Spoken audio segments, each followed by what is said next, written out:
The easiest way to lose everything you owned in 1878 was to trust the wrong person. But Tessa Sinclair had learned that trusting herself was just as dangerous when her heart got involved.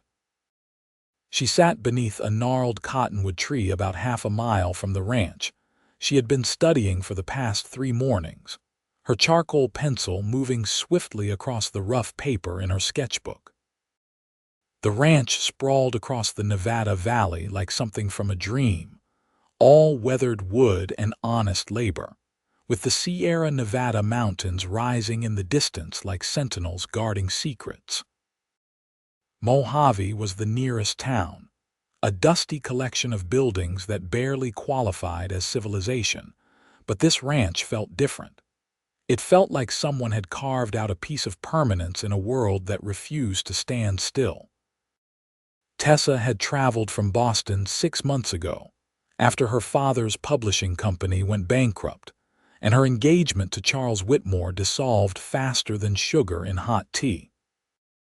Charles had wanted a woman with a dowry and social standing, not an artist with calloused fingers from gripping pencils and a head full of dreams about capturing the untamed West on paper.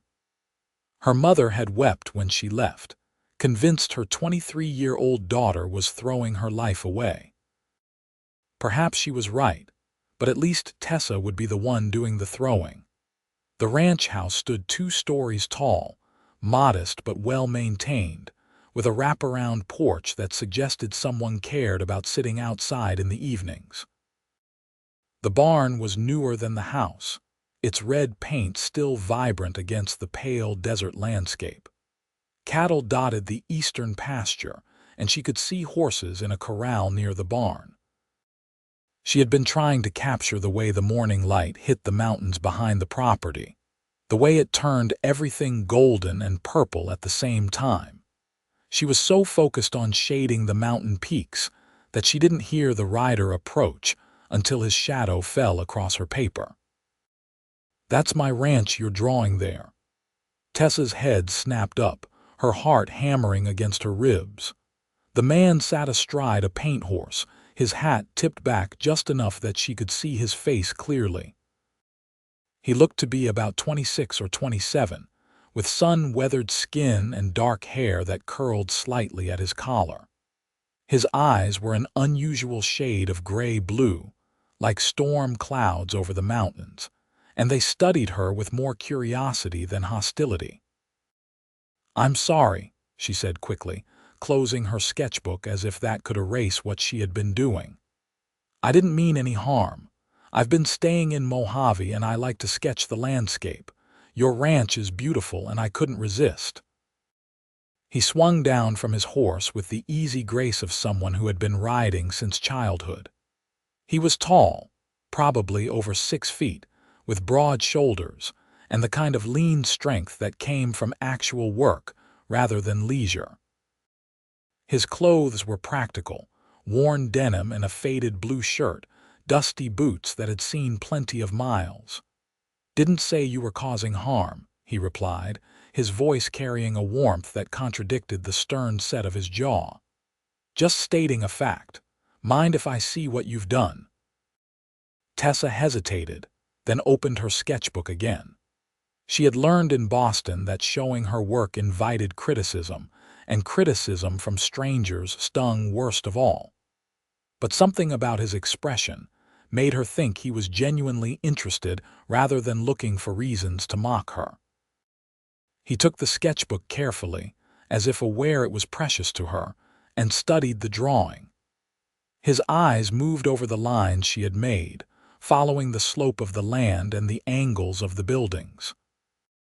She had captured the way the barn sat slightly lower than the house, the way the fence posts marched across the property like soldiers at attention, the way the mountains rose up behind everything as if offering protection. "This is good," he said finally, and she could tell he meant it. "Really good. You've got the morning light just right. That's the hardest time to capture, that hour when everything looks like it's made of gold." "You know about art. My mother painted," he said, still looking at the sketch. "Watercolors mostly." She used to say that light was the real subject of every painting, that everything else was just an excuse to show how light moved through the world. He said it in past tense, and Tessa understood without asking that his mother was gone. There was a weight to his words that spoke of old grief, the kind that had settled into something bearable but never quite forgotten. "She sounds like she was wise," Tessa said softly. "She was." He looked up from the sketchbook, meeting her eyes directly. "I'm Yates Cross. I own the ranch you've been drawing. Tessa Sinclair. I'm staying at the boarding house in Mojave. I came out west to sketch and paint, to see the landscape everyone back east talks about but never really understands. And what do you think so far?" "I think it's harder and more beautiful than anyone told me. I think the light here is different from anywhere else. I think the space makes you feel small and significant at the same time." Yates smiled, and it transformed his whole face. He had been handsome in a severe way before, but when he smiled, he became something else entirely, something that made her stomach flutter in a way she hadn't felt since before Charles broke their engagement. "You've got it right," he said. "That's exactly what it's like. I was born in California, came out here to Nevada 5 years ago to start this ranch. Some days, I wonder why I chose to break my back working land that fights me every step of the way. Then I see a morning like this one, and I remember." He handed back her sketchbook, but he didn't mount his horse again. Instead, he stood there, his hands resting on his belt, looking at her as if trying to solve a puzzle. "How long are you planning to stay in Mojave?" he asked. "I'm not sure. As long as my money holds out, I suppose. I've been selling sketches to a newspaper back in Boston, sending them by post. They print them alongside articles about Western expansion. It pays enough to keep me fed and housed, barely." Yates was quiet for a moment, and she could see him thinking, working through something in his mind. The morning breeze picked up, carrying the scent of sage and dust, and somewhere in the distance a hawk cried out. "I have a proposition for you," he said finally, "and I want you to hear me out before you answer because it might sound strange." Tessa felt her guard go up automatically. Men with propositions were rarely to be trusted, especially when a woman was alone and far from home. But something about Yates Cross didn't trigger the same warning bells that other men did. Maybe it was the way he had handled her sketchbook with such care, or the way he talked about his mother, or simply the fact that he could have run her off his land but chose conversation instead. "I'm listening," she said carefully. "This ranch is my future," Yates began, and she could hear the passion in his voice. "Everything I've worked for, everything I want to build, it's all here. I've got plans for expansion, for building up the herd, for maybe even starting a horse breeding program. I can see it all in my head, clear as day. But I'm not an artist. I can't put it on paper the way you just did with what's already here." He paused, as if gathering courage for what came next. "Stay," he said simply. "Stay here at the ranch and sketch it. Sketch what it is now and what it could be. Sketch my plans, my future. Help me see it the way you see the world. I'll pay you, of course. Room and board plus wages. The room would be in the main house, completely proper. My foreman's wife, Rosa, lives on the property with her husband, Miguel. She manages the household and does the cooking. You'd have a chaperone, everything respectable." Tessa stared at him, her mind racing. It was absurd. She had known this man for all of 10 minutes, and he was asking her to move onto his property and draw his dreams. Every bit of common sense she possessed screamed that this was dangerous, reckless, exactly the kind of decision that led young women into ruin. But another part of her, the part that had convinced her to leave Boston in the first place, whispered that this was opportunity. This was exactly the kind of chance she had come west to find. "Why?" she asked. "Why would you trust a stranger with something that clearly means so much to you?" Yates looked at her for a long moment before answering. Because anyone who can capture light the way you just did understands beauty. And because I've been trying to explain my vision to the bank in town for 2 years now, and they keep turning me down for loans because they can't see what I see. Maybe if I had drawings, real professional drawings, they'd understand. Maybe I could finally move forward instead of just holding steady. He was being honest with her, laying out his needs without pretense or manipulation. Tessa appreciated that more than he could know. "I need to think about it," she said. "Of course. Take your time." He swung back up onto his horse, moving with that same effortless grace. "The ranch is called the Cross Creek Ranch. You already know where it is. If you decide you're interested, come by any time. If not, I understand." He started to ride away, then turned back. "And Miss Sinclair, thank you for making my ranch look beautiful. Not everyone would see it the way you did." Then he was gone, cantering across the valley toward his property, leaving Tessa alone with her sketchbook and a decision that felt far too big for her to make on her own. She stayed under the cottonwood tree for another hour, not drawing, just thinking. The sensible choice was to decline, to keep her room in the boarding house in Mojave and continue her solitary sketching expeditions. She was safe there, anonymous, answerable to no one. But safety hadn't brought her west. Safety had kept her in Boston, engaged to a man who valued her family's money more than her dreams, working on still lifes of fruit and flowers when she longed to capture wide open spaces and honest light. Yates Cross had looked at her sketch and seen what she had been trying to accomplish. He had understood it immediately, without her having to explain. And he had held her sketchbook like it mattered, like her art was something valuable rather than an eccentric hobby for a woman who should be focused on marriage and babies. The fact that he was handsome didn't hurt either, though Tessa tried to push that thought aside as irrelevant. This was a business proposition, nothing more. He needed an artist, and she needed steady work. The fact that his eyes reminded her of storm clouds and his smile made her stomach flip were details she could certainly ignore. By the time she packed up her supplies and started the walk back to Mojave, she had already made her decision. She was just too stubborn to admit it yet. The boarding house where Tessa rented a small room was run by a widow named Mrs. Harriet Fletcher, a woman with iron gray hair and opinions about everything. When Tessa mentioned over dinner that she might have found employment at a local ranch, Mrs. Fletcher's eyebrows climbed toward her hairline. "A ranch? My dear girl, that's highly irregular." "What kind of work would you be doing?" "Sketching," Tessa explained, very aware of the other boarders listening to their conversation. The table was crowded with an assortment of people passing through Mojave, prospectors and merchants, and one young couple heading to California. "The owner wants drawings of his property and plans for expansion." "And who is this owner?" Mrs. Fletcher asked, her tone suggesting she already disapproved of whoever it might be. "Yates Cross. He owns the Cross Creek Ranch." To Tessa's surprise, Mrs. Fletcher's expression softened slightly. "Oh, well, Mr. Cross is a decent man, I'll give him that. Pays his bills on time, doesn't drink to excess, treats his workers fairly.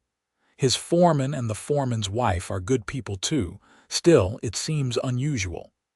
"He mentioned his foreman's wife manages the household," Tessa said. "I would have proper chaperonage." "Rosa Martinez is a good woman," Mrs. Fletcher admitted. "If she's vouching for the arrangement, it can't be too improper. Still, people will talk." "People talked when I left Boston alone," Tessa pointed out.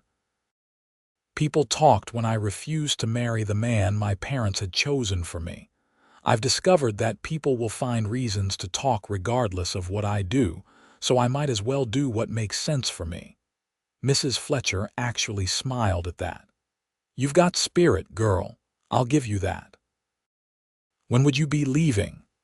I haven't accepted yet, Tessa said, though they both knew that was a formality at this point. The next morning, Tessa packed her few belongings into her worn carpetbag and walked the 5 miles out to Cross Creek Ranch. The day was already warm, promising to be hot by afternoon, and dust coated her boots and the hem of her dress. She had worn her most practical outfit, a dark blue cotton dress with minimal ornamentation, and had pinned her brown hair up in a simple bun. If she was going to do this, she wanted to present herself as a professional, not some flighty Eastern girl playing at adventure. The ranch looked different up close than it had from her spot under the cottonwood tree. The house was larger than she had realized, with real glass windows and a solid foundation. Someone had planted flowers along the porch railing, bright spots of color against the weathered wood. The barn was even more impressive close up, clearly built by someone who knew what they were doing. She was standing in the yard, gathering her courage to knock on the door when a woman emerged from the house.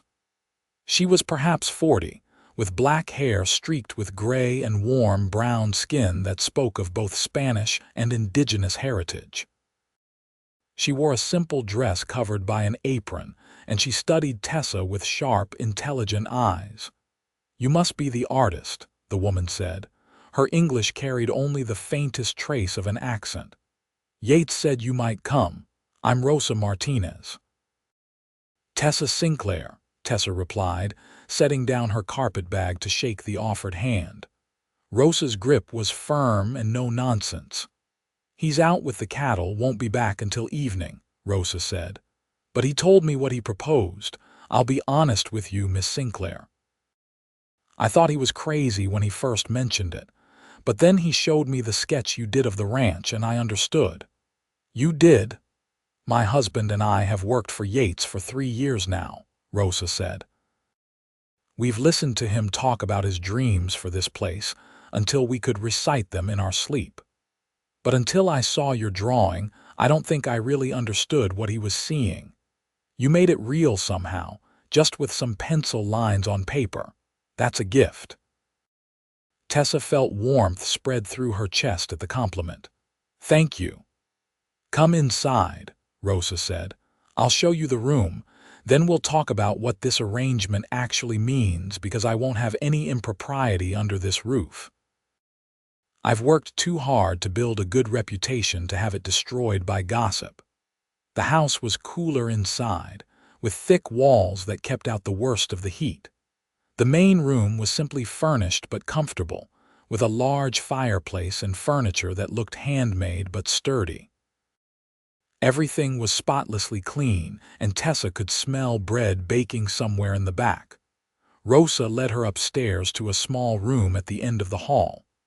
It held a narrow bed, a washstand, a chest of drawers, and most importantly, a desk positioned under the window. The window faced east toward the mountains, and the light that came through was clear and perfect for drawing. "This was meant to be a guest room," Rosa explained. "But we don't get many guests out here. You'll take your meals with us, the family style. Breakfast at dawn, lunch at noon, dinner at sunset. You'll do your own laundry and keep your room clean.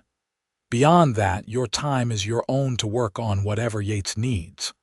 "It's perfect," Tessa said honestly. The room was simple, but it had everything she needed. More importantly, it felt safe and clean, with a door that locked from the inside. "The rules," Rosa continued, her tone brooking no argument. "Yates sleeps downstairs in the room off the kitchen. You're up here. The door at the bottom of the stairs stays open during the day, closed at night. You don't go to his room, he doesn't come up here. Ever. For any reason. If you need to discuss work, you do it in the main room or outside in broad daylight. Understood?" "Yes, madam." "I don't care what happens in the cities back east," Rosa continued. "Out here, reputation is everything. Especially for a woman alone. I'll not have either of you doing anything that would give people reason to gossip. If you can't live by these rules, you need to leave now." "I can live by them," Tessa assured her. I appreciate you being so direct about it. Rosa's expression softened slightly. You seem like a good girl. And God knows Yates needs help. He's a good man, works himself nearly to death trying to make this ranch succeed. If you can help him get the bank to see what he's planning, it'll be worth a little irregularity in the living arrangements. They went back downstairs, and Rosa showed her the kitchen, the bathing room, and the rest of the house. Everything was orderly and well-maintained, bearing Rosa's careful touch. Through the kitchen window, Tessa could see a small house about 100 yards away. That's where Miguel and I live, Rosa said. Close enough to help with the household, far enough for privacy. Miguel is the foreman. He manages the hands and the day-to-day ranch work. Good man, been a cowboy since he was 12. He and Yates work well together. As if summoned by the mention of his name, a man appeared in the kitchen doorway. He was stocky and weathered, with a thick mustache and eyes that crinkled at the corners from years of squinting into the sun. He removed his hat when he saw Tessa. Miguel Martinez, he introduced himself. You're the artist. Tessa Sinclair, she confirmed. Welcome to Cross Creek Ranch, he said simply. Yates is a good boss. You'll be treated fairly here. It was a statement of fact rather than a promise, and Tessa appreciated the straightforwardness. These were people who said what they meant, and meant what they said. No layers of social artifice or hidden meanings. It was refreshing after the complicated social dynamics of Boston. The rest of the day passed in a blur of settling in. Tessa unpacked her few belongings, organized her art supplies on the desk, and tried not to feel overwhelmed by the magnitude of the decision she had made. By the time the sun began its descent toward the mountains, painting the sky in shades of orange and pink, she felt more settled. She heard horses in the yard as she was arranging her pencils and charcoals, and her heart rate picked up. She told herself it was just nervousness about starting a new job, not anticipation at seeing Yates Cross again. She told herself she was a terrible liar. When Rosa called her down for dinner, Tessa descended the stairs to find the kitchen table set for 5. Yates stood near the wash basin, his sleeves rolled up, washing dust from his face and arms. He looked up when she entered, and his whole face brightened. "You came," he said, and the pleasure in his voice was unmistakable. "I did," she confirmed. "I hope the offer still stands." "Absolutely." He dried his hands on a towel and crossed the room toward her, stopping at a respectful distance. "I'm glad. I wasn't sure if you would think it was too strange of an arrangement."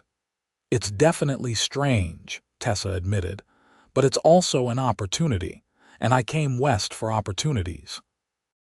They were joined at the table by Rosa, Miguel, and another man Yates introduced as Calvin Reed, one of the ranch hands.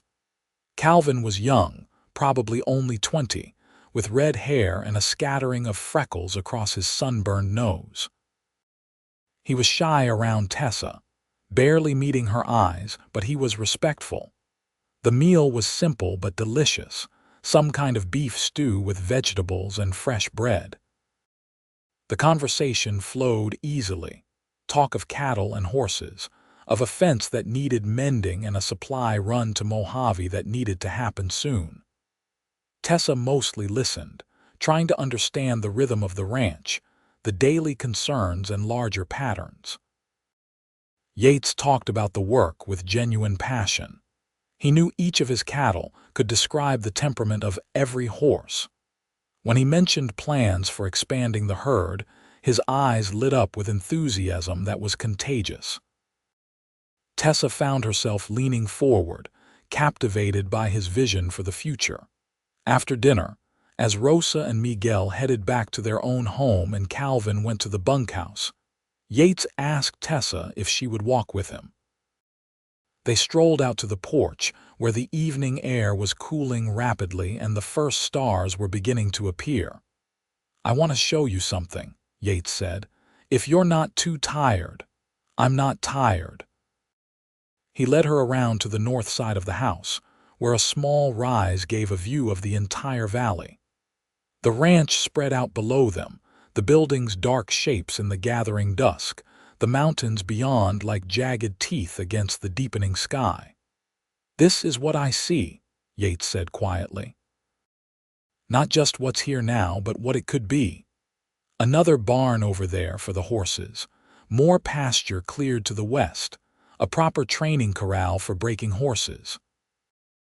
Maybe even a small house for when Miguel and Rosa get too old to walk back and forth every day, though Rosa would box my ears for suggesting she's anywhere near old." He was painting a picture with words, and Tessa could almost see it, the ranch fully realized, thriving and successful. "I bought this land with every penny I had," Yates continued. "Worked cattle drives for 5 years, saved every cent, barely spent anything on myself. When I found this valley, I knew it was perfect. Good water from the creek, enough grass for grazing, mountains for shelter from the worst weather.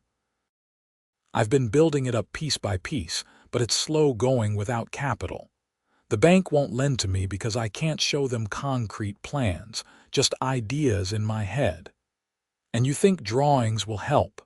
I think showing them what I see might make a difference. Words don't seem to be enough. But your sketch captured something real. If you could do that with my plans, draw them so people could see the potential and not just empty land and wild ideas, maybe they'd understand." Tessa stood there in the cooling evening air, looking out at the ranch and feeling the weight of what he was asking. This wasn't just about drawing pretty pictures. This was about helping someone achieve their dreams, about taking something invisible and making it real enough to convince others to invest in it. "I'll do my best," she said finally.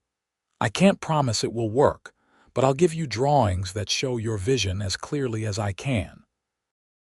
Yates turned to look at her, and in the fading light his eyes were darker, more intense. "That's all I'm asking for. A chance. That's all any of us really want, isn't it? Just a fair chance." They stood there for a moment longer, the silence comfortable between them, before heading back inside. Rosa's rules meant they couldn't linger alone, couldn't let the conversation stretch into impropriety, but Tessa found herself wishing they could stay on that hillside longer, talking about dreams and futures. That night, lying in her narrow bed and listening to the unfamiliar sounds of the ranch settling around her, Tessa admitted to herself that she was in trouble. She had come west to escape emotional entanglements, to focus on her art and her independence.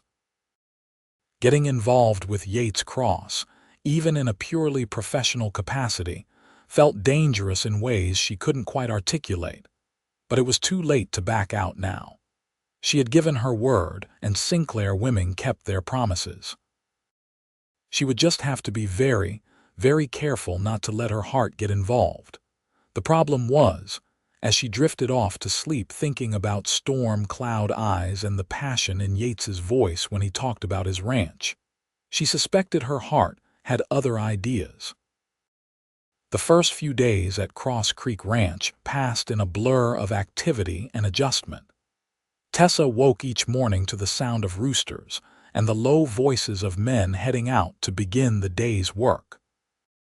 She would dress quickly and join the others for Rosa's hearty breakfasts, meals designed to fuel people who would be working hard until sundown.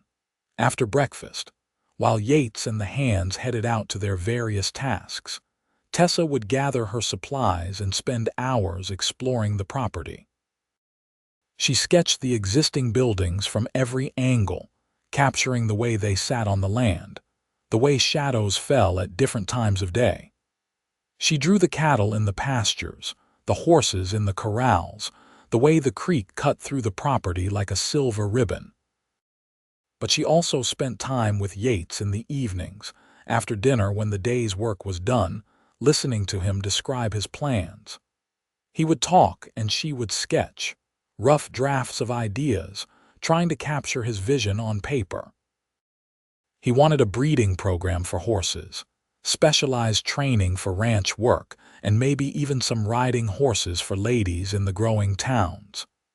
He wanted to expand the cattle operation, improve the quality of the herd through selective breeding. His plans were ambitious, but not unrealistic. He had clearly thought through the practicalities, the costs and timelines, the market demands. What he lacked was the ability to communicate it visually, and that was where Tessa came in. They fell into an easy rhythm, a partnership that felt natural despite how recently they had met. Yates would explain what he envisioned, and Tessa would ask questions, clarifying details, pushing him to be specific about measurements and layouts. Then she would sketch, her pencil flying across the paper, creating rough drafts that they would refine together. The work was challenging but deeply satisfying. Tessa had spent years drawing what was in front of her, capturing reality as accurately as possible. This was different. This was using her skills to bring something into existence, to make the invisible visible. It felt important in a way her landscape sketches never had, but it was more than just the work that kept her engaged. It was the man himself. Yates was different from anyone Tessa had known back east. He was direct and honest, with no patience for social games or artifice.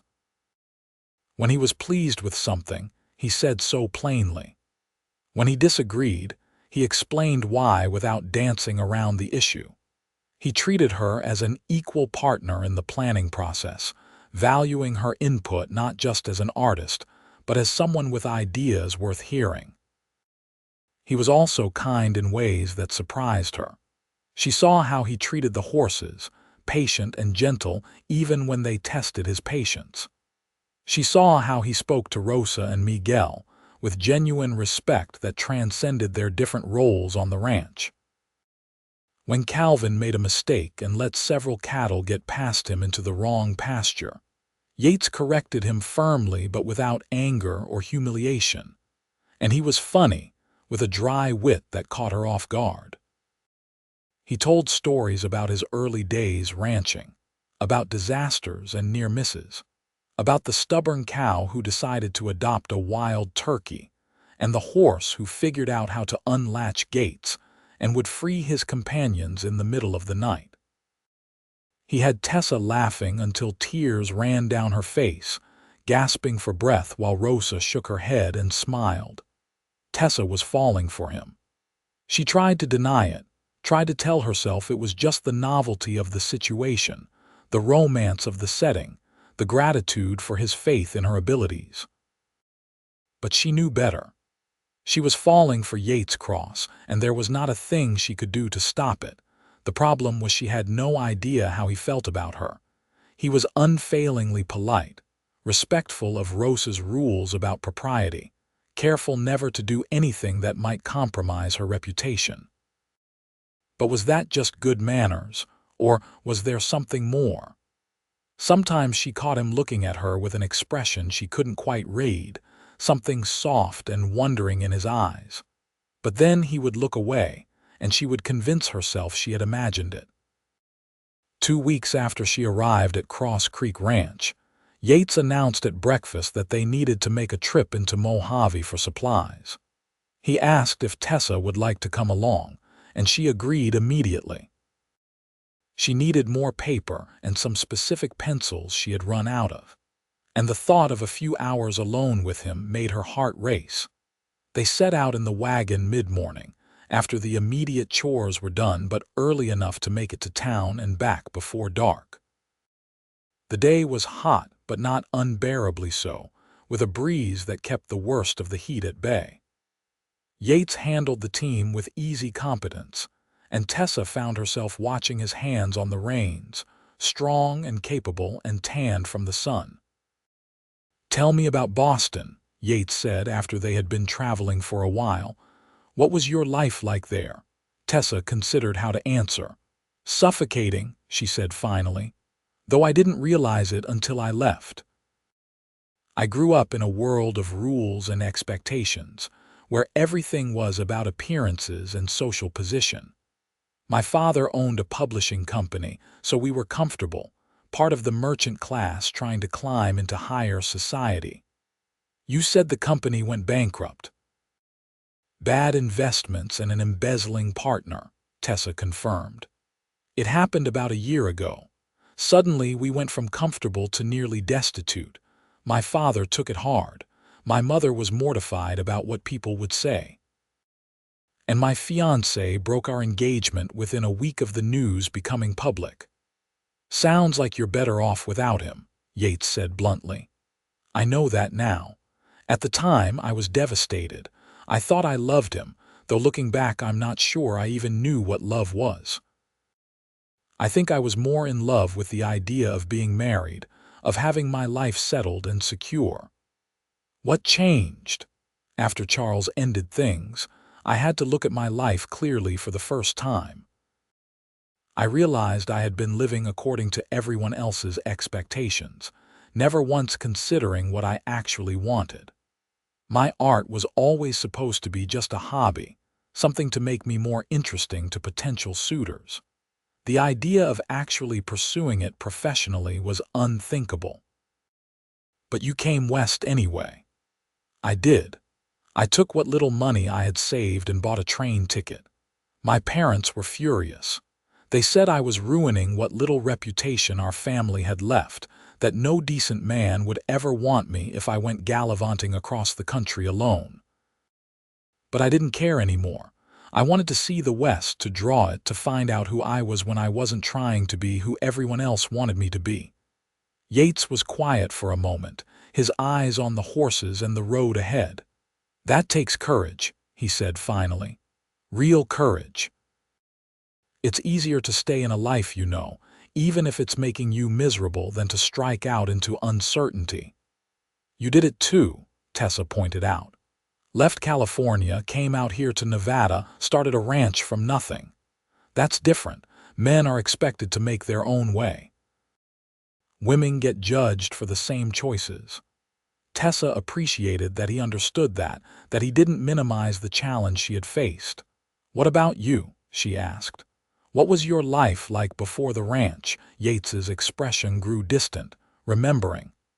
My father was a saddle maker in Sacramento.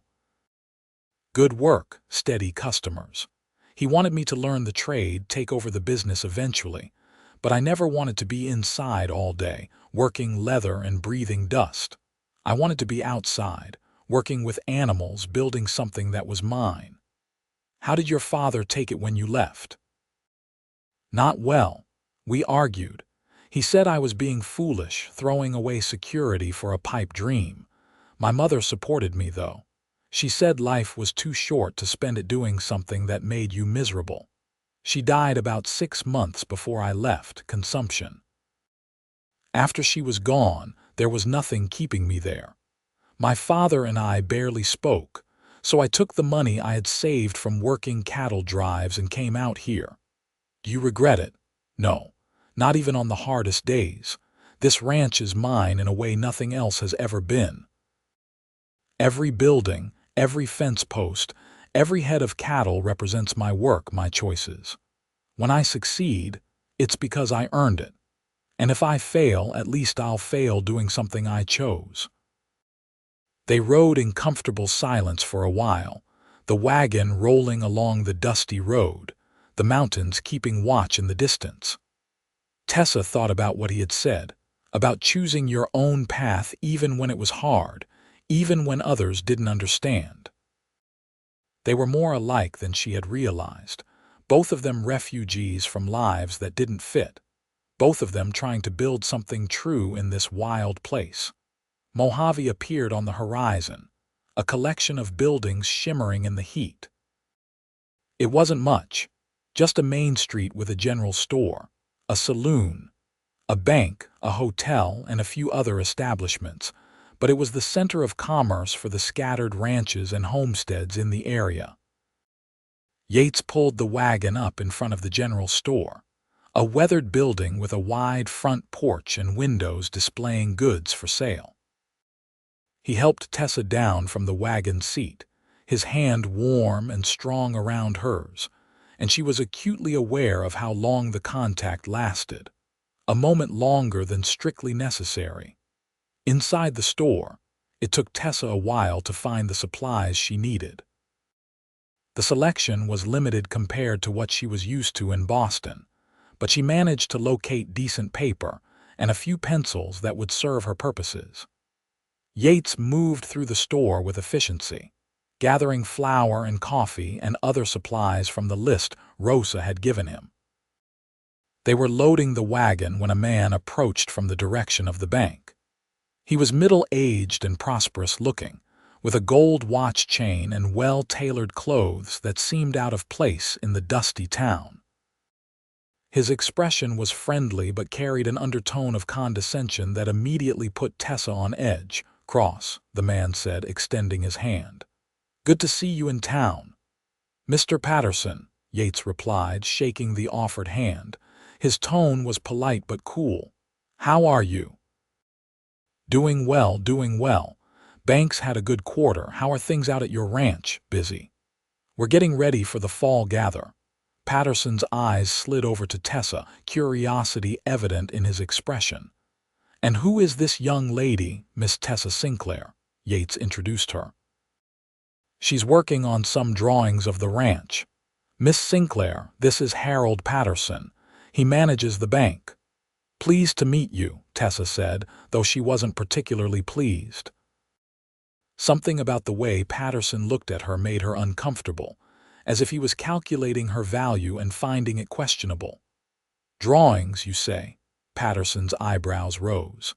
"That's an unusual occupation for a young woman." "Miss Sinclair is a professional artist," Yates said, an edge to his voice.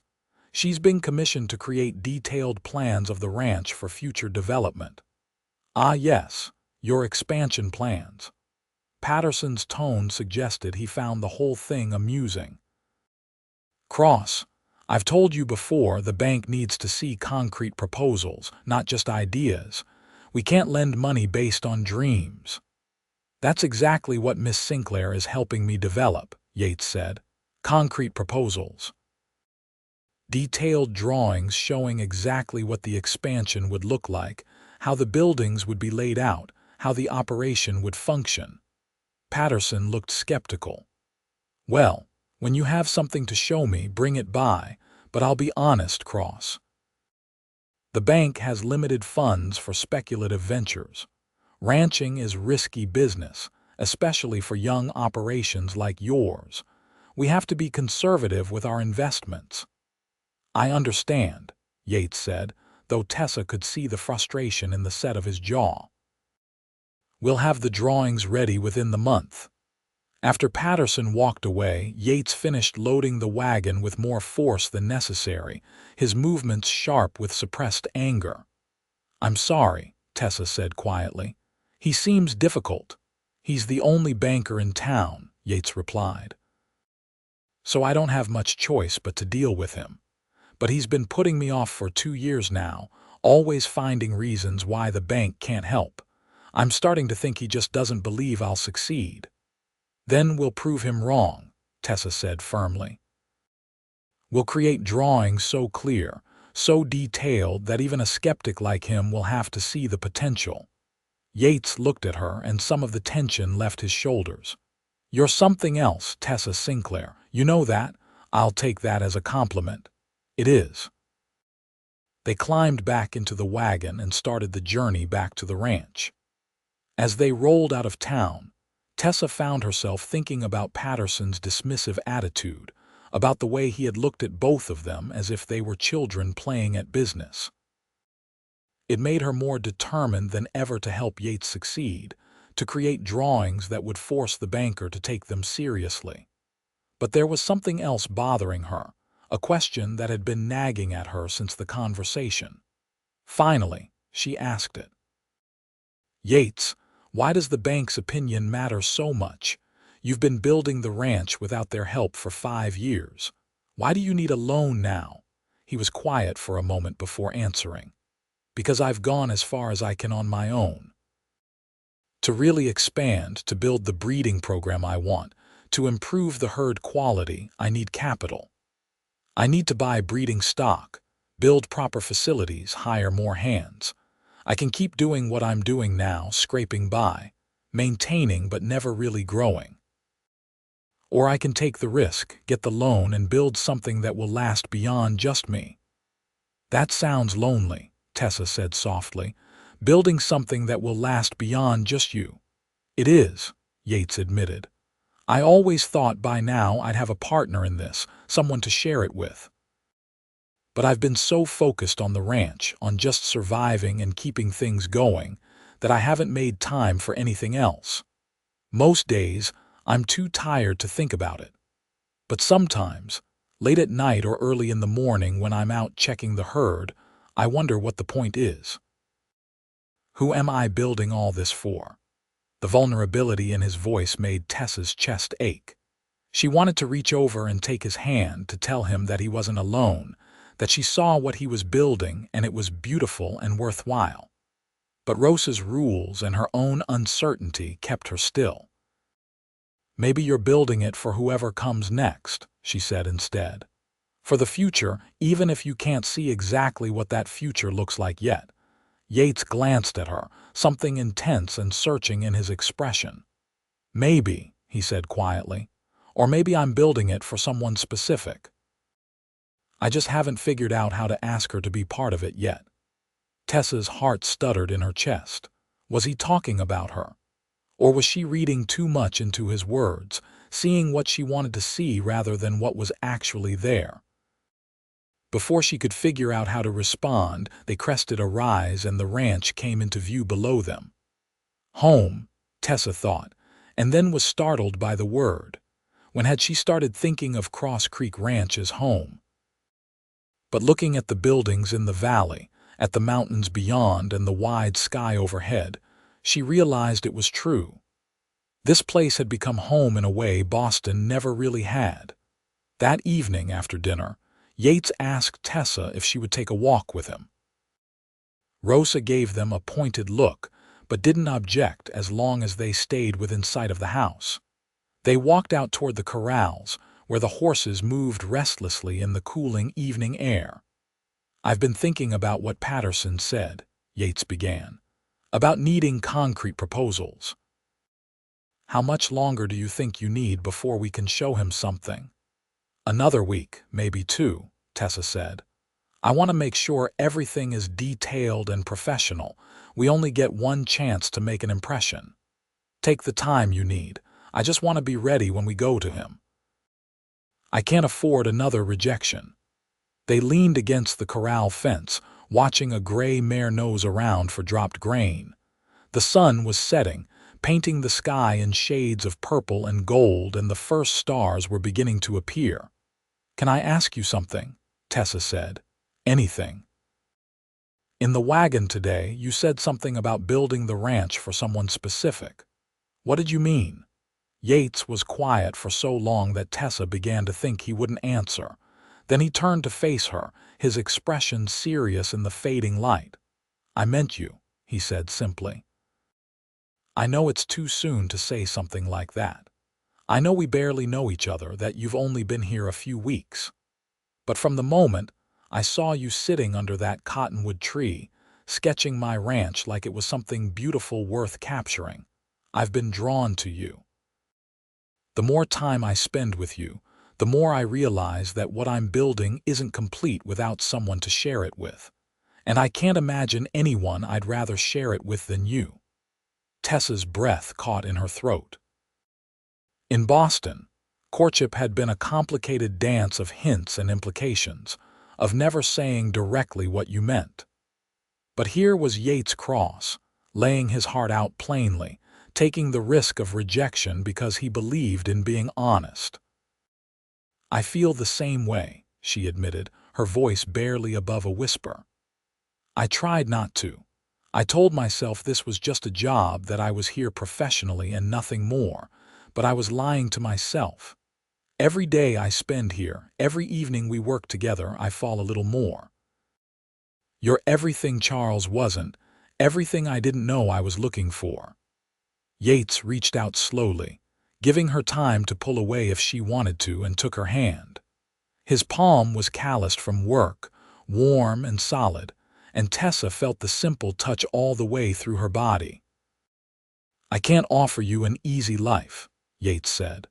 "Ranching is hard work and there are no guarantees.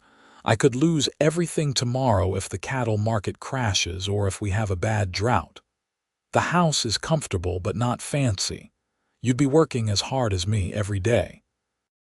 "It's not what you were raised for." "No," Tessa agreed. "It's better. I was raised to be decorative and obedient, to make small talk at parties and pour tea properly. That life nearly suffocated me. Here I feel like I can breathe.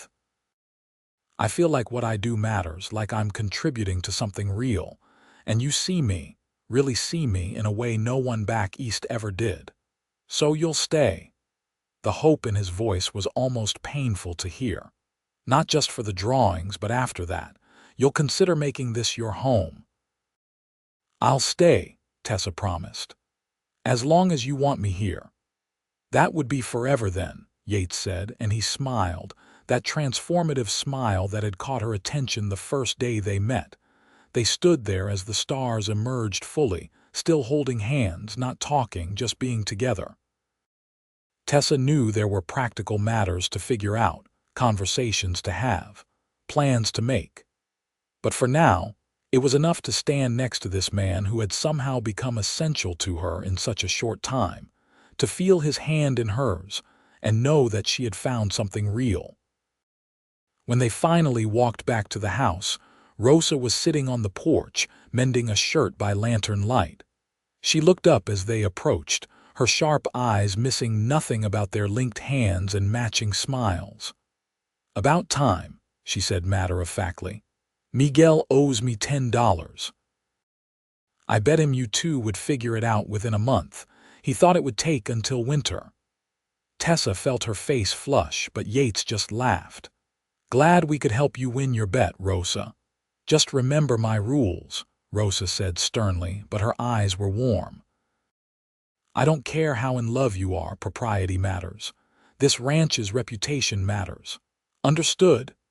"Yes, madam," they chorused together, and Rosa smiled. That night, lying in her bed and listening to the ranch settle around her, Tessa felt a peace she had never experienced before. She had come west looking for freedom and found so much more. She had found purpose, partnership, and love. Real love, built on respect and shared dreams rather than social obligation. Tomorrow she would wake up and continue working on the drawings that would secure the ranch's future. She would capture Yates's vision on paper, make it real enough to convince skeptical bankers and cautious investors. But she wasn't doing it as a hired artist anymore. She was doing it as a partner, as someone who had as much invested in the future as he did. She was sketching their future together, and the picture looked beautiful. The next 2 weeks passed in a flurry of intense work. Tessa spent her days creating detailed drawings of the proposed expansion, working with a precision and care she had never applied to her landscape sketches. These drawings had to be perfect, had to communicate not just what the ranch would look like, but how it would function. She drew the proposed new barn from multiple angles, showing the layout of the stalls, the tack room, the storage areas. She created cross-sections showing the construction details, using information Miguel provided about building techniques and materials. She sketched the planned corrals for the horse breeding program, with annotations explaining how they would be used for training and exercise. For the cattle operation, she drew detailed maps of the property, showing current pastures and proposed expansions, water sources and shelter areas. She created illustrations of the improved breeds Yates wanted to bring in, based on descriptions he provided from livestock journals and conversations with other ranchers. Each evening, she would show Yates her progress, and they would refine the drawings together. He would point out details she had missed or suggest changes to make the plans more practical. She would ask questions about costs and timelines, making sure the drawings reflected realistic proposals rather than impossible dreams. Their relationship deepened during these working sessions, the partnership of the professional work blending seamlessly with the growing emotional connection. Yates would sit close to her at the table, his shoulder brushing hers as they bent over the drawings. Sometimes his hand would rest on her back as he pointed out something on the paper, and the casual touch would send warmth through her entire body. They were careful to honor Rose's rules about propriety, never being alone behind closed doors, always maintaining appropriate distance in public. But within those boundaries, they found ways to be together, to learn each other, to build the foundation of something lasting. Yates told her stories about his childhood in Sacramento, about learning to ride from an old vaquero who worked for a neighboring ranch, about his mother's kindness and his father's stern practicality. He talked about the first time he worked a cattle drive, 16 years old and terrified but determined to prove himself. He described the moment he first saw this valley and knew it was where he was meant to build his future. Tessa shared her own stories about growing up in a household focused on appearances and social climbing, about discovering her love for art through a kind teacher who encouraged her despite her mother's disapproval. She talked about the suffocating nature of Boston society, where every action was judged and every word weighed for its impact on family reputation. They talked about books they had read, about places they wanted to see someday, about what kind of life they wanted to build together. Because it was together now, no longer just Yates's ranch and Yates's dreams. Tessa had become part of it, woven into the fabric of his plans as naturally as if she had always been there. "I want children someday," Yates said one evening as they sat on the porch watching the sunset. 3 or 4, running around the ranch, learning to ride, helping with the work. "I want them to grow up knowing what it means to build something with your own hands, to care for animals and land." "I'd like that too," Tessa admitted. "I always thought I wanted children, but I was terrified of raising them the way I was raised, with all those rules and expectations. But here, they could be free. They could be themselves. They'd have your artistic talent," Yates said, "and hopefully my work ethic and your brains." "And your stubbornness," Tessa teased. "Don't think I haven't noticed how persistent you are when you want something. That's how I got you to stay, isn't it? Pure stubbornness." "You got me to stay by seeing something in me that no one else had," Tessa corrected. "By treating my art like it mattered, like it was valuable. Do you know how rare that is? How special?" Yates took her hand, lacing his fingers through hers. "You are special, Tessa. Everything you do matters, whether it's drawing my ranch or just sitting here watching the sun set. You make everything better just by being part of it." 2 weeks after their conversation in Mojave, Tessa finished the final drawings. She had created a complete portfolio, bound in leather she had purchased from the general store, with 20 detailed illustrations showing every aspect of the proposed expansion. There were maps and layouts, cross-sections and perspective drawings, annotations and cost estimates. It was professional work, the best she had ever done, and she was proud of it. More than that, she was hopeful. Looking at the drawings, seeing Yates's vision laid out clearly and professionally, she believed Patterson and the bank would have to see the potential. This wasn't a pipe dream anymore. It was a solid plan, backed by careful research and realistic expectations. They made the trip to Mojave on a crisp fall morning, the air sharp and clean after a night of rain. Tessa wore her best dress, the deep green one she had been saving, and had pinned her hair up carefully. Yates had on his good shirt and had actually shaved, looking more formal than she had ever seen him. They both understood how important this meeting was, how much rode on the next few hours. Patterson's office at the bank was small but well appointed, with a large desk and leather chairs that smelled of money and importance. The banker kept them waiting for 20 minutes, a power play that Tessa recognized from her father's business dealings. When he finally invited them in, his expression was polite but skeptical. "Cross, Miss Sinclair," he greeted them. "I understand you have something to show me." "We do," Yates said. He set the portfolio on Patterson's desk with careful precision. Detailed plans for the expansion of Cross Creek Ranch, including cost estimates, timelines, and projected returns on investment. Patterson opened the portfolio, and Tessa watched his face carefully as he examined the first drawing. His eyebrows rose slightly, the only indication of surprise, but she could tell he was impressed despite himself. He turned page after page, studying each drawing carefully, occasionally making notes on a pad beside him. The examination seemed to take forever. Tessa found herself holding her breath, her hands clasped tightly in her lap. Beside her, Yates sat perfectly still, but she could feel the tension radiating from him. Finally, Patterson closed the portfolio and looked up at them. "This is impressive work," he admitted. "Very professional." "Miss Sinclair, you have real talent." "Thank you," Tessa said. "But the vision is all Mr. Cross. I simply helped him communicate it." "The plans are ambitious," Patterson continued, directing his attention to Yates. "The horse breeding program especially. That's a significant investment with no guarantee of return. The market for well-trained ranch horses is strong and growing," Yates countered. "Every new ranch needs good working horses, and most ranchers don't have the time or expertise to train their own.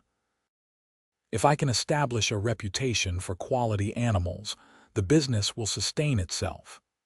And the cattle expansion, conservative but steady growth," Yates said. "I'm not trying to become the biggest ranch in Nevada overnight. I just want to improve my herd quality and increase numbers sustainably. The timeline shows 5-year growth, not 1-year miracles." Patterson leaned back in his chair, steepling his fingers, studying Yates with new assessment. "I'll be honest, Cross.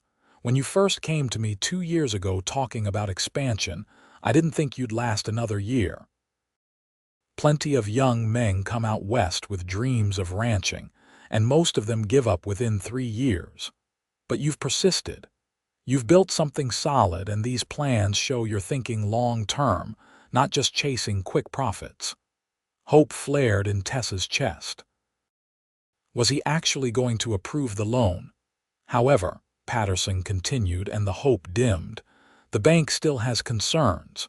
Ranching is risky business. One bad winter, one cattle disease outbreak, one market crash, and you could lose everything. The bank needs assurance that you can weather setbacks and still repay the loan." "What kind of assurance?" Yates asked, his voice carefully controlled. "Collateral. The loan amount you're requesting, $15,000, is substantial. The ranch itself would serve as primary collateral, but I'd also need to see secondary assets or guarantees." "Do you have anything else of value?" Yates's jaw tightened. "The ranch is everything I have.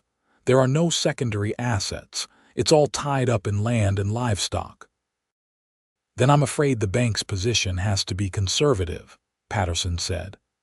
"I can offer you $5,000, with the ranch as collateral and a higher interest rate to offset the risk.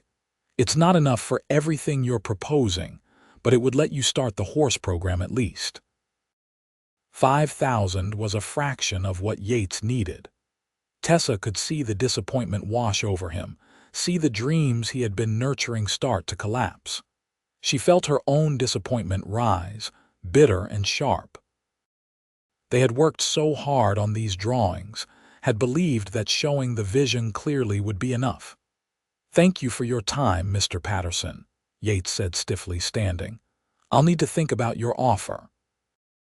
They left the bank in silence, Yates clutching the portfolio, both of them struggling with the weight of partial rejection. $5,000 was better than nothing, but it was so much less than they had hoped for. They climbed into the wagon, and Yates sat there for a long moment, his hands on the reins but not moving, staring straight ahead at nothing. "I'm sorry," Tessa said quietly. "I thought the drawings would be enough."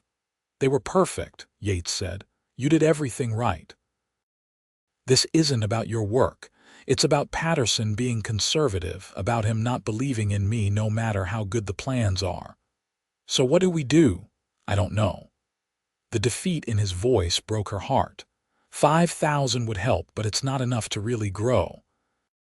"I'd just be doing the same thing I've been doing, staying small, never quite getting ahead. Maybe my father was right. Maybe I am chasing an impossible dream." "Don't say that," Tessa said fiercely. "Don't let one cautious banker make you doubt everything you've built.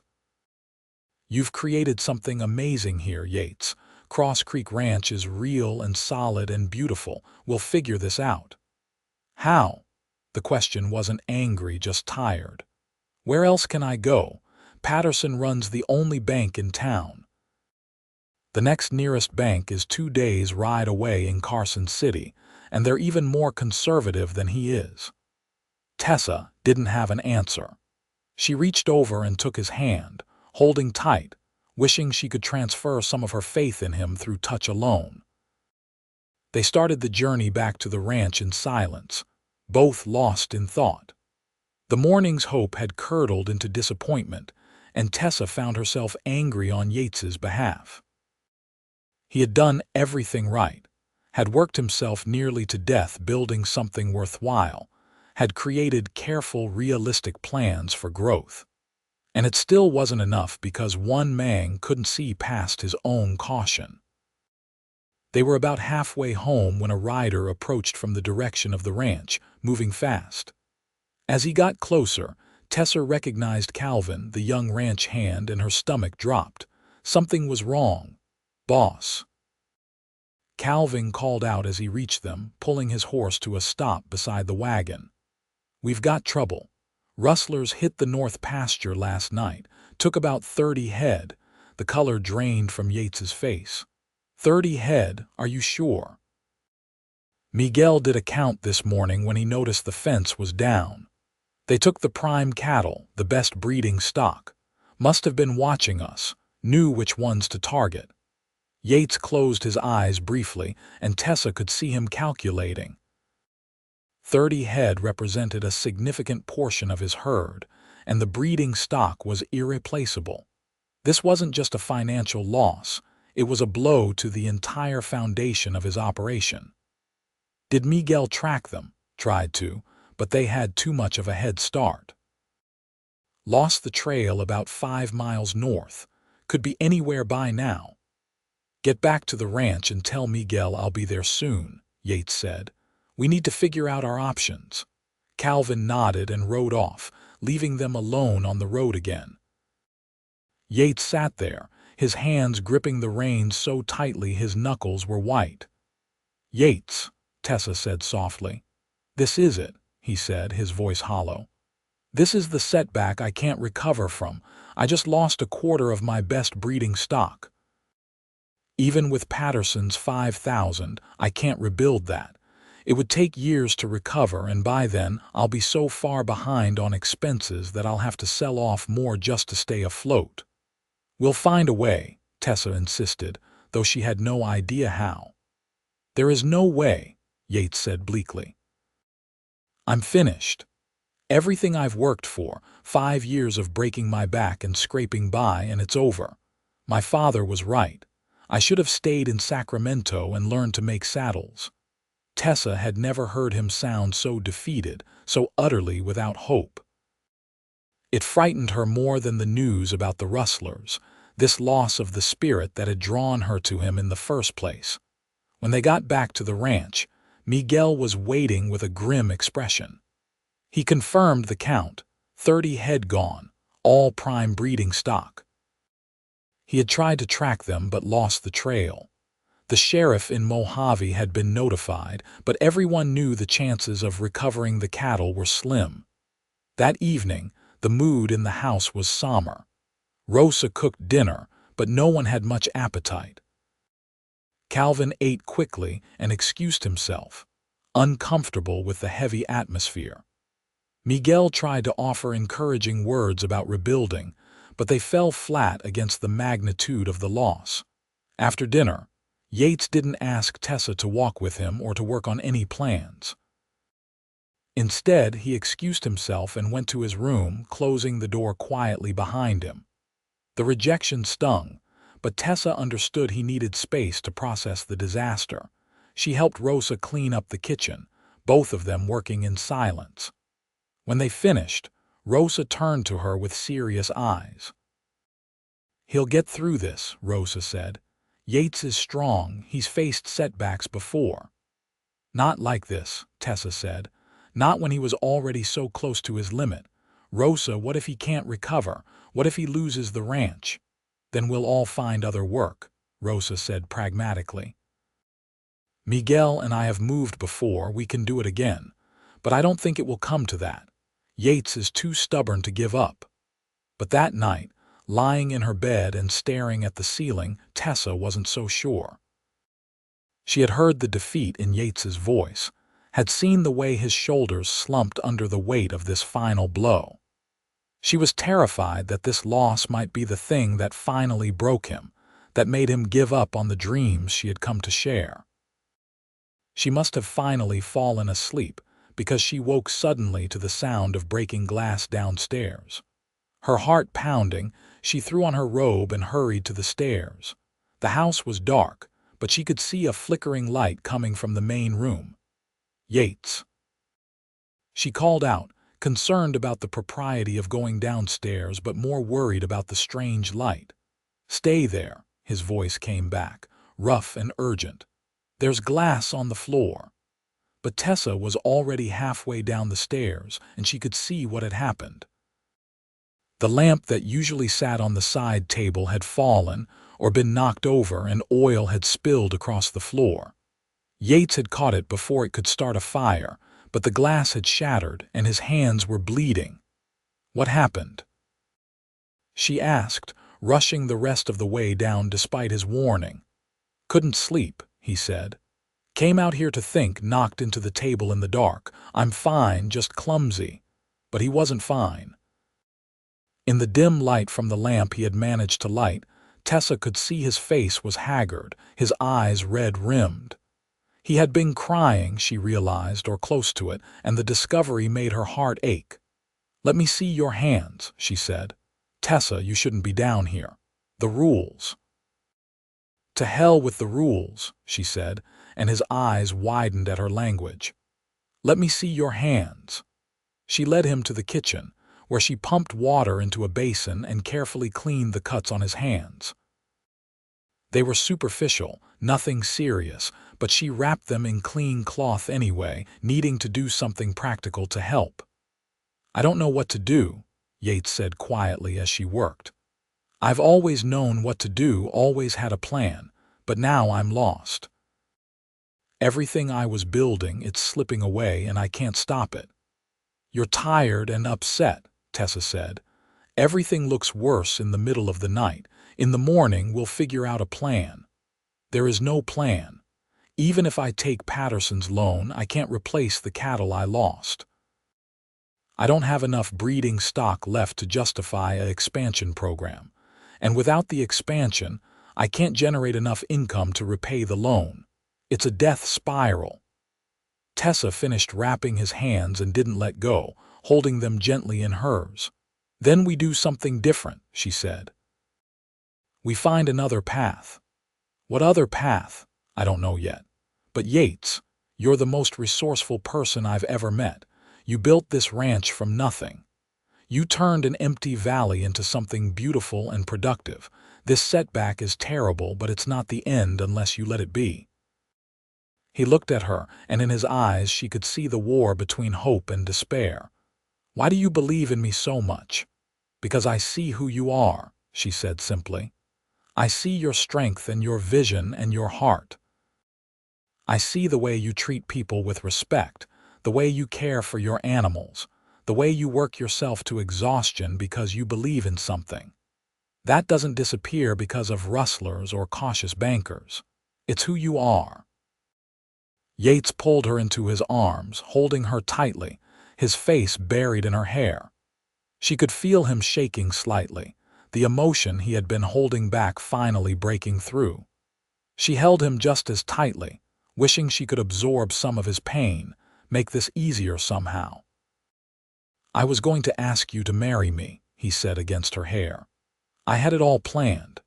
After the bank approved the loan, after everything was secure, I was going to ask you to be my wife, to build this future together officially.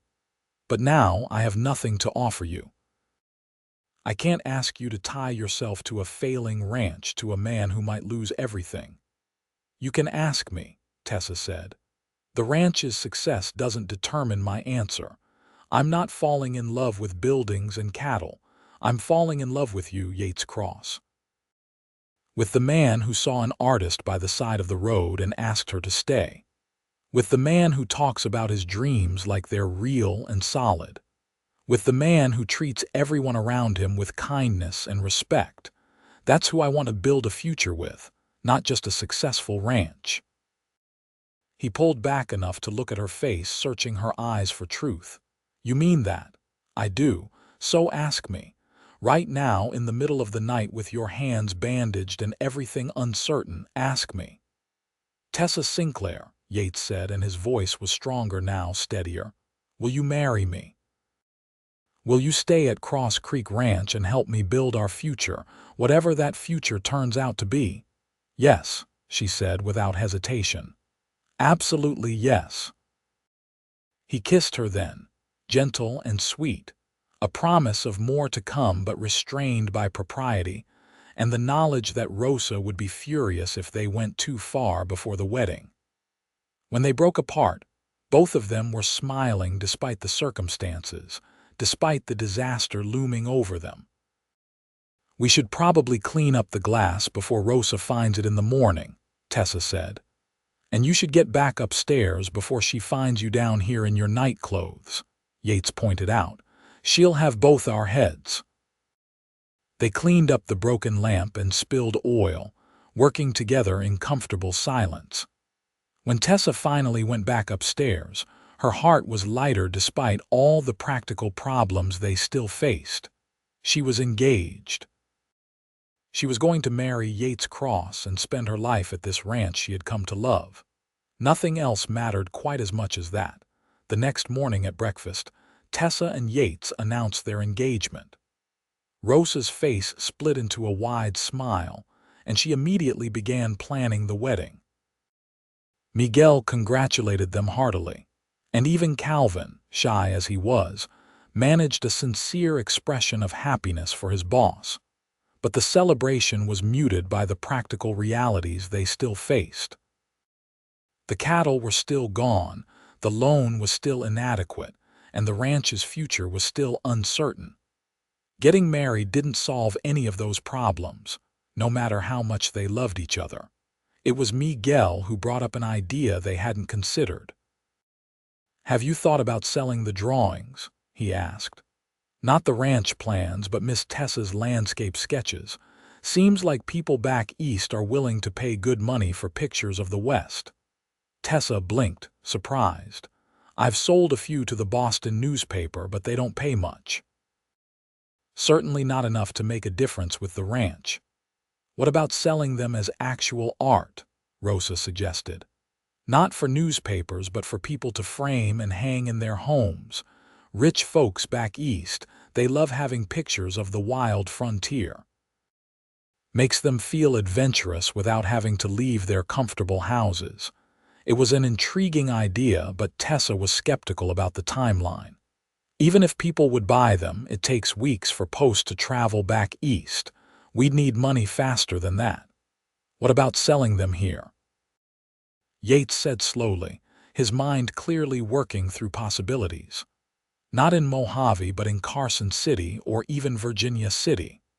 The mines have created a lot of wealthy men, and their wives are always looking for ways to make their houses feel more cultured and refined. That could work." Miguel agreed. Virginia City, especially.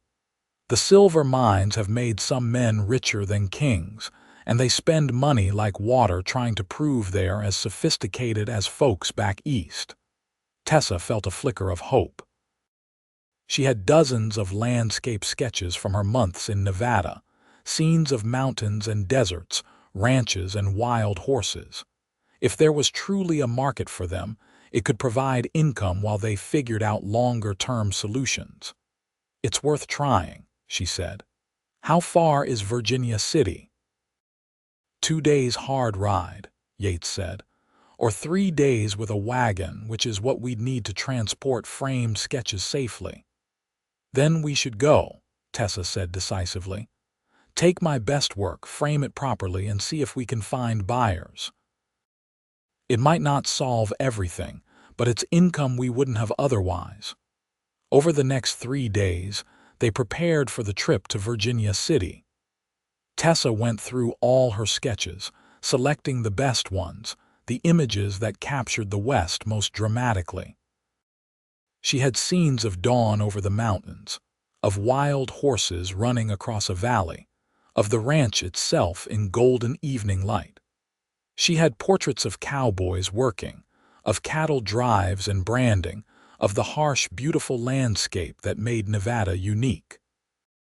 Miguel built simple but sturdy frames using wood from the ranch, and Tessa mounted the sketches carefully. They ended up with 20 framed pieces, ranging from small, intimate scenes to larger, dramatic landscapes. Looking at them all together, Tessa felt proud. This was good work, honest work, capturing something real about this place she had come to love. Rosa insisted on coming along to Virginia City, both for propriety's sake and because she had a good eye for business. "You're too honest," she told Yates. "You'll let people talk you down on prices." "I know how to haggle." They left Miguel and Calvin to manage the ranch and set out on a crisp October morning. The wagon was loaded carefully with the framed sketches, protected by blankets and canvas. Tessa sat between Yates and Rosa on the bench seat, and despite the uncertainty of what awaited them, she felt oddly content. They were doing something, taking action rather than just accepting defeat. The journey to Virginia City took 3 days, as predicted. They camped the first 2 nights, and Tessa marveled at how different the landscape became as they traveled north and east. The mountains grew more dramatic, the valleys deeper, signs of mining operations appearing with increasing frequency. Virginia City itself was unlike anything Tessa had ever seen. Built into the side of a mountain, it was a chaotic boomtown where fortunes were made and lost daily. The main street was crowded with people from all over the world, all drawn by the promise of silver. Grand hotels stood next to rough shacks, expensive restaurants next to gambling dens. It was simultaneously sophisticated and wild, civilized and lawless. They took rooms at a modest hotel, with Rosa in one room and Yates in another down the hall, everything proper and respectable. Then they began the work of trying to sell Tessa's sketches. Their first stop was an art gallery that Rosa had heard about, a place where wealthy miners' wives came to buy decorations for their homes. The owner, a thin man with spectacles and a shrewd expression, examined Tessa's work with the air of someone who had seen everything. "Competent," he said finally. "You have technical skill, but the market for Western landscapes is glutted. Every artist who comes through here has sketches of mountains and deserts. These aren't just landscapes," Tessa said, trying to keep the desperation out of her voice. "They're stories. Look at this one, the cowboys working the branding. You can see the heat of the day, the dust, the relationship between the men and their work. Or this one, the wild horses. There's freedom in it, something that can't be captured anywhere else." The gallery owner looked at her with new interest. "You're passionate about your work. That's rare." He selected 3 of the sketches. I'll take these on consignment. If they sell, we split the proceeds 60-40 my favor. If they don't sell within a month, you take them back. It wasn't a great deal, but it was better than nothing. They left the 3 sketches and moved on, trying other shops, talking to hotel owners who might want art to decorate their walls. By the end of the first day, they had placed 8 sketches in various locations, all on consignment terms. The second day went better. Word had apparently spread about the new artist in town, and they got interest from several wealthy families. A mine owner's wife bought 2 pieces outright, paying actual money rather than vague promises about future sales. The owner of a new hotel bought 4 sketches to hang in his lobby, wanting to give the place a cultured atmosphere.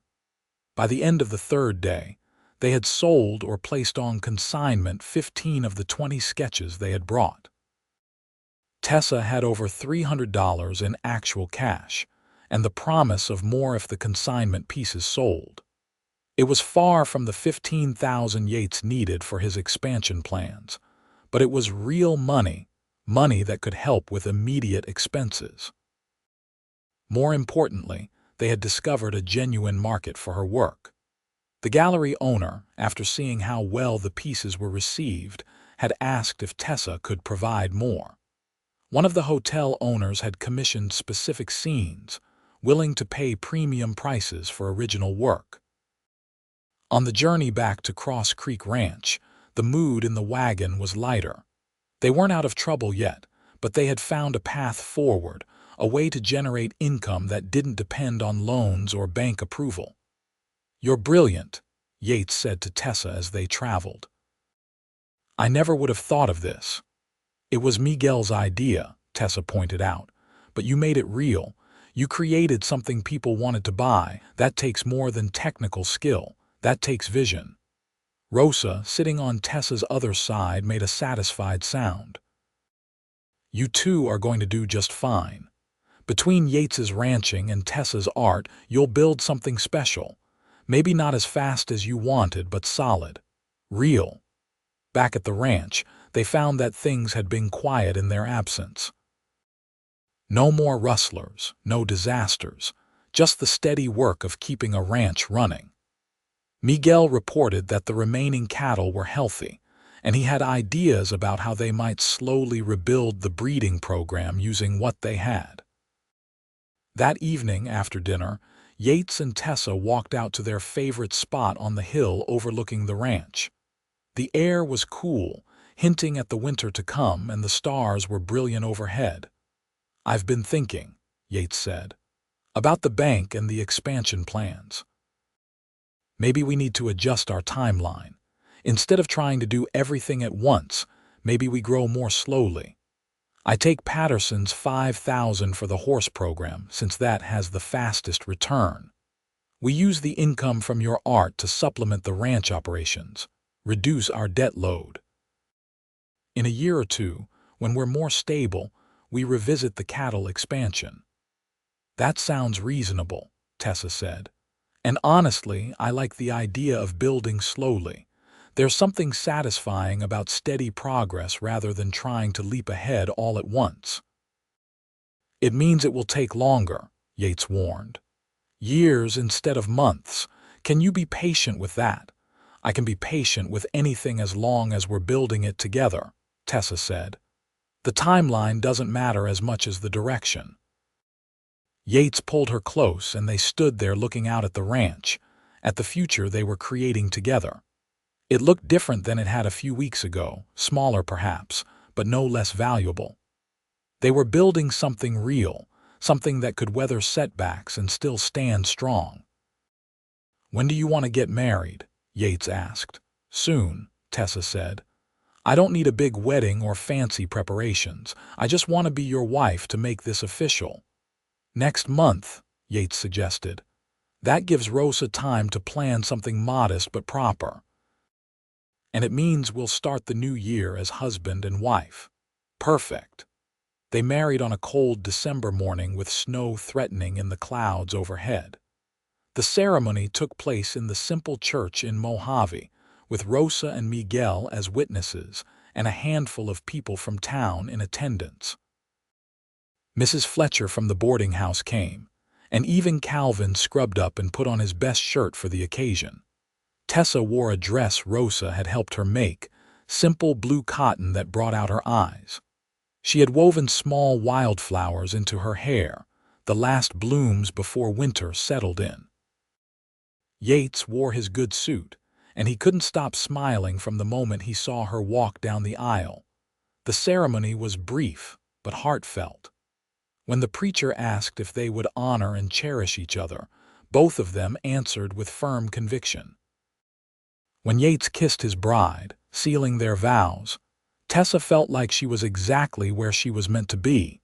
They held a small celebration at the ranch afterward, with Rosa's excellent cooking and a few neighbors who had become friends. Someone had a fiddle, and there was dancing in the main room, pushing back the furniture to make space. Tessa danced with her new husband, feeling his strong arms around her, and thought she had never been happier. That night, when the guests had left and Rosa and Miguel had returned to their own house, Tessa and Yates were finally alone as husband and wife. No more rules about propriety, no more careful distance. They climbed the stairs to the room that was now theirs together, the larger room upstairs that Yates had spent the past week preparing. They came together with gentleness and passion, learning each other, building the physical foundation of their marriage. Tessa had been nervous, unsure of what to expect, but Yates was patient and careful, making sure she felt safe and loved. When they finally lay together afterward, tangled in each other's arms, Tessa felt complete in a way she never had before. "I love you," she whispered into the darkness. "I love you too," Yates replied, his voice heavy with emotion. "Thank you for taking a chance on me on this life. Thank you for asking me to stay and sketch our future," Tessa said. "Best decision I ever made." The winter passed in a blur of work and adjustment. Tessa divided her time between helping with ranch operations and creating new sketches to sell. She made regular trips to Virginia City, sometimes with Yates and sometimes with Rosa, replenishing the inventory at the gallery and taking new commissions. Her work was becoming well known in the region. People specifically sought out Tessa Cross's sketches of the West, appreciating her eye for detail and emotion. She raised her prices and still sold everything she produced. The income became a significant contribution to the ranch's finances, allowing them to pay down debts and slowly rebuild after the Rustler losses. Yates used Patterson's $5,000 loan to start the horse breeding program. He bought quality breeding stock from California, mares and a stallion with excellent bloodlines. He built the new corral and began the slow work of training young horses for ranch work. It would take time for the program to pay off, but he was patient, knowing that quality couldn't be rushed. They worked side by side through the winter, partners in every sense of the word. When a blizzard trapped them in the house for 3 days, they used the time to plan the next phase of expansion, drawing and discussing and dreaming together. When a difficult birth threatened one of the new mares, they stayed up all night in the barn, and Tessa held the lantern while Yates and Miguel worked to save both horse and foal. Spring came late but glorious, painting the valley in wildflowers and new grass. The first foals from the breeding program were born, strong and healthy, promising the future Yates had envisioned. The cattle herd was recovering, slowly growing back toward viable numbers, and in May, Tessa discovered she was pregnant. She told Yates on an evening much like the one when he had first asked her to stay, standing on the hill overlooking the ranch, watching the sun paint the mountains gold. "I'm going to have a baby," she said simply. Yates turned to look at her, his expression transforming from surprise to pure joy. He picked her up and spun her around, both of them laughing, and then set her down carefully as if she might break. "A baby," he repeated, wonder in his voice. "We're going to have a family. Are you happy?" "Happy doesn't begin to cover it," Yates said. "Tessa, you've given me everything. A partner, a purpose, and now a child. I'm the luckiest man alive." The pregnancy was relatively easy, and Tessa continued working through most of it, sketching and helping with lighter ranch chores. Rosa clucked over her like a mother hen, making sure she didn't overdo it, forcing her to rest when she tried to push too hard. In December, exactly 1 year after their wedding, Tessa gave birth to a son. The labor was hard, lasting through the night and into the next day, but when Rosa finally placed the baby in Tessa's arms, every moment of pain was forgotten. "He's perfect," Tessa whispered, looking down at the tiny face. "He is," Yates agreed, sitting beside her on the bed, his arm around his wife, his hand gently touching his son's dark hair. "What should we name him?" They had discussed names throughout the pregnancy, unable to agree on anything that felt right. But looking at her son, Tessa suddenly knew.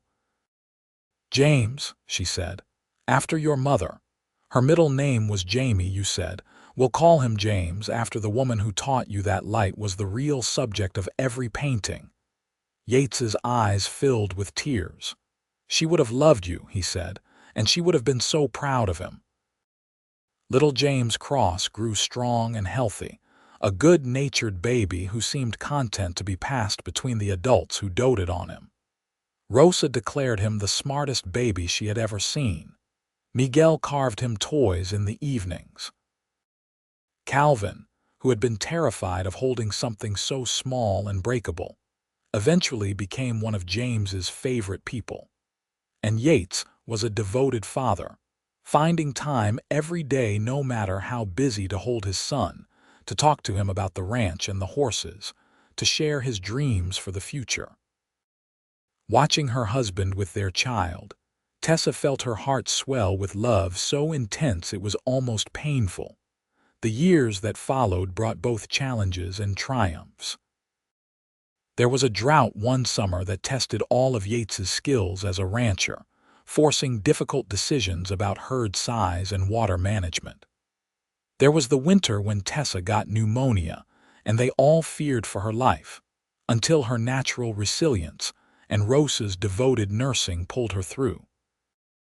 There was the joy of watching James take his first steps, say his first words, grow from baby to toddler to young boy. The ranch grew steadily, never spectacularly, but with solid, sustainable progress.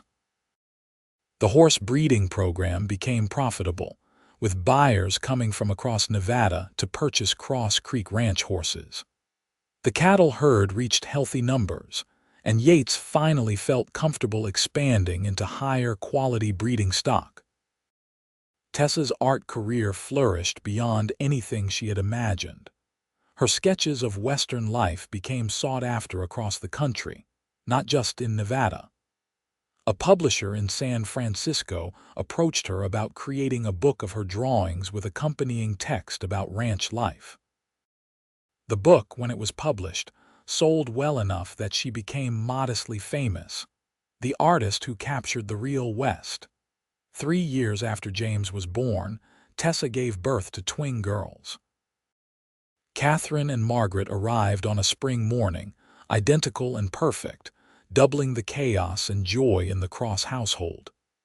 Yates, surrounded by children, declared himself the happiest man alive. They had to add on to the house, building new rooms for the growing family. They built a proper studio for Tessa, with north-facing windows and plenty of space for her supplies.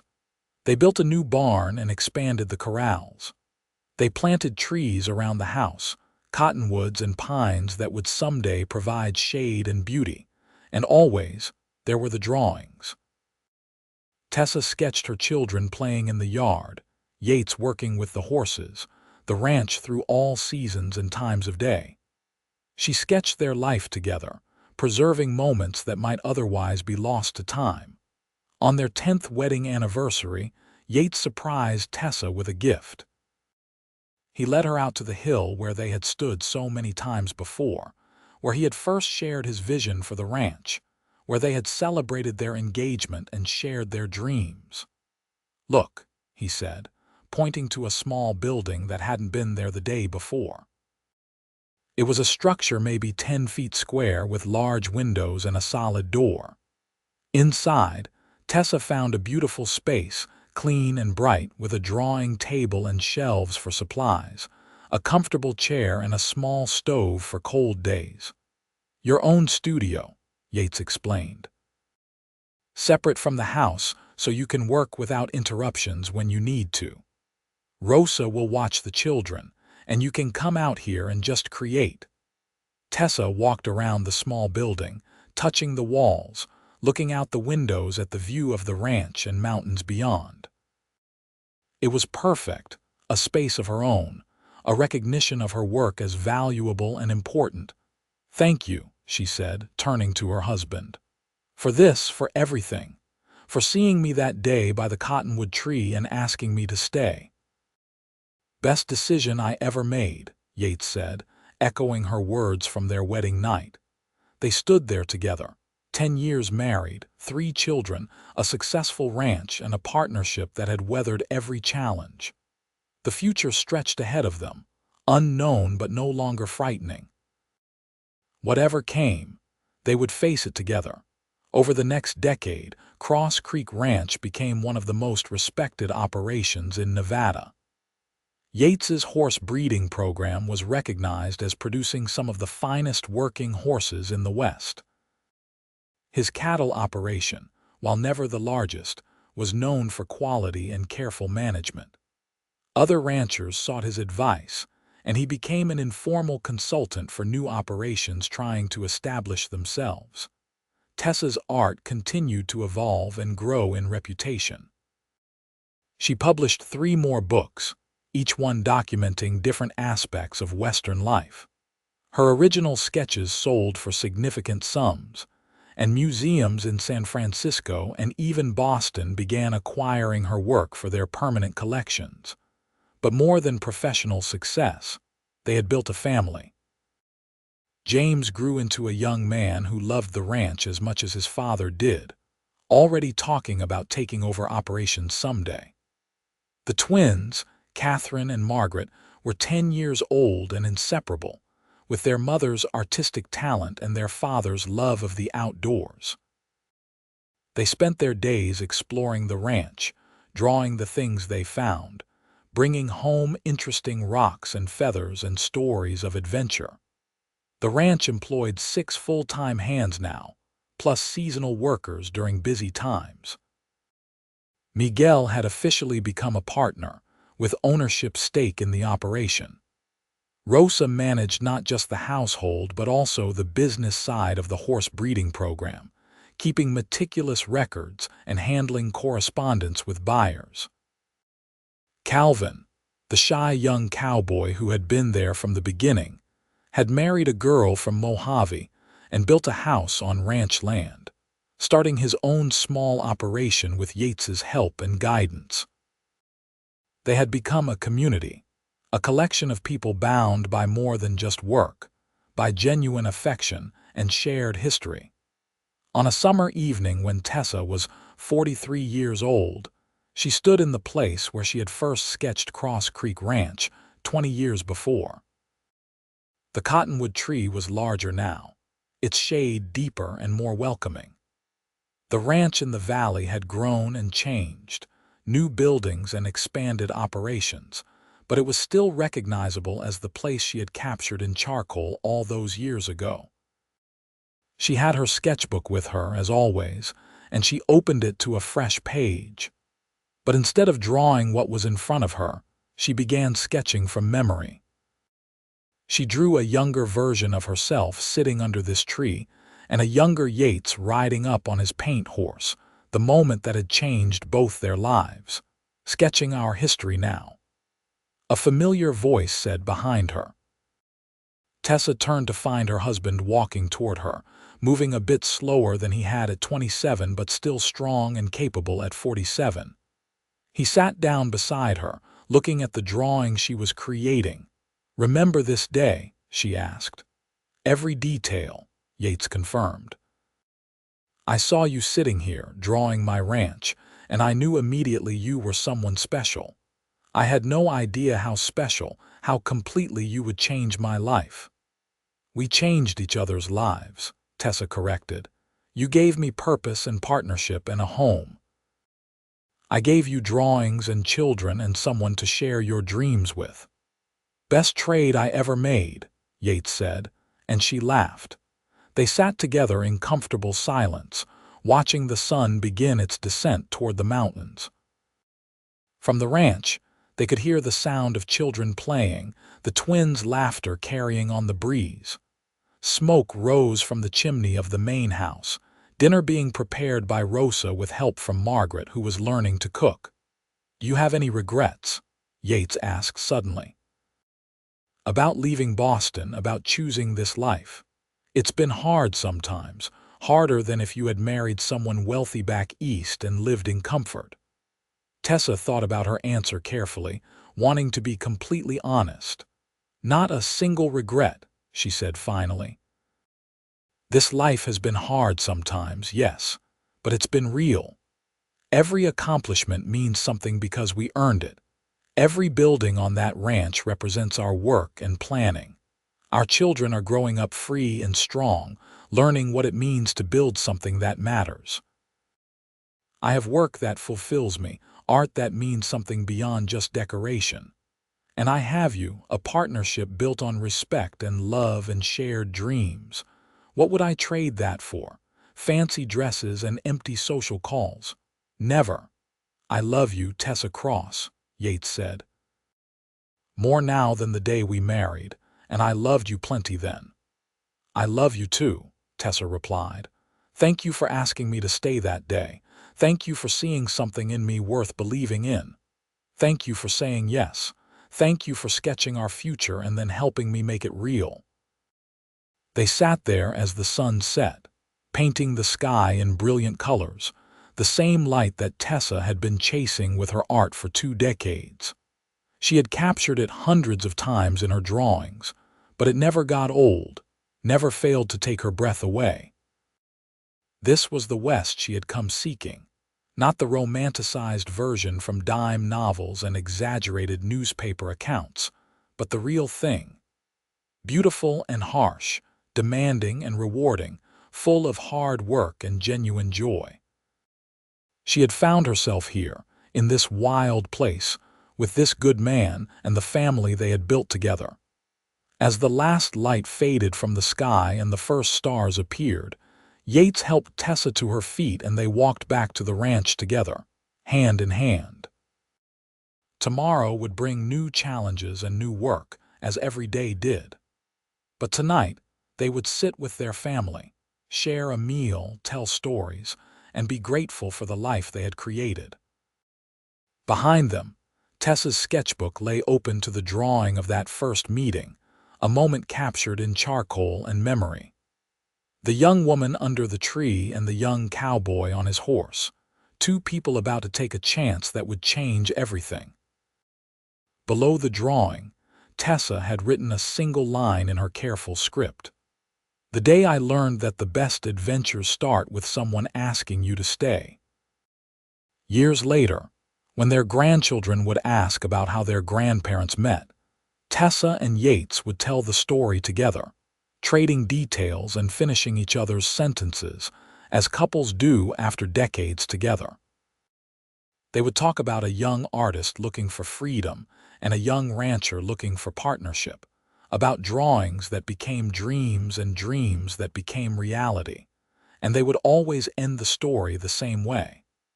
Sometimes the biggest risks bring the greatest rewards. Your grandmother took a chance on a struggling rancher with more dreams than money. I took a chance on an Eastern artist who had never worked a day on a ranch. And together, we built something neither of us could have created alone. James took over primary ranch operations when he turned 25, though Yates remained active and involved until his final days. The twins both became artists like their mother, though Catherine focused on painting while Margaret became a sculptor. All three children remained in Nevada, building their own homes and families on or near the original ranch property. Tessa continued sketching and painting until her hands grew too arthritic to hold the tools properly. Even then, she would sit in her studio and direct her daughters or granddaughters, teaching them techniques and sharing stories about the early days of Cross Creek Ranch. When Yates died at 72, after a full and productive life, the ranch had become one of the most successful operations in Nevada. His horse breeding program had produced generations of exceptional animals. His careful land management had kept the property productive through droughts and market crashes. His reputation for fairness and honesty had made the Cross name respected throughout the region. Tessa lived another 5 years after Yates passed, and though she missed him terribly, she was never alone. She was surrounded by children and grandchildren, by the legacy they had built together, by the ranch that had started as his dream and became theirs. On a clear spring morning, just after her 77th birthday, Tessa Cross died peacefully in her sleep in the house Yates had built all those years ago. Her funeral was attended by hundreds of people, ranchers and artists, family and friends, people whose lives had been touched by her kindness and her talent. They buried her next to Yates on the hill overlooking the ranch, the same spot where they had stood so many times, where he had first shared his vision, and where they had celebrated every important moment of their life together. Her gravestone was simple, with her name and dates and one line below. She captured light and love in equal measure. In her will, Tessa left detailed instructions for her artwork. Some pieces went to museums, ensuring that future generations could see her vision of the West. Some went to her children and grandchildren, family treasures to be preserved and passed down. And some, her favorites, were to remain at Cross Creek Ranch permanently, displayed in the main house, a permanent reminder of the woman who had come west with nothing but a sketchbook and a dream, and had built an extraordinary life. Among those kept at the ranch was the very first sketch she had made, the one Yates had seen that initial morning when he rode up to find an artist capturing his property in charcoal and hope.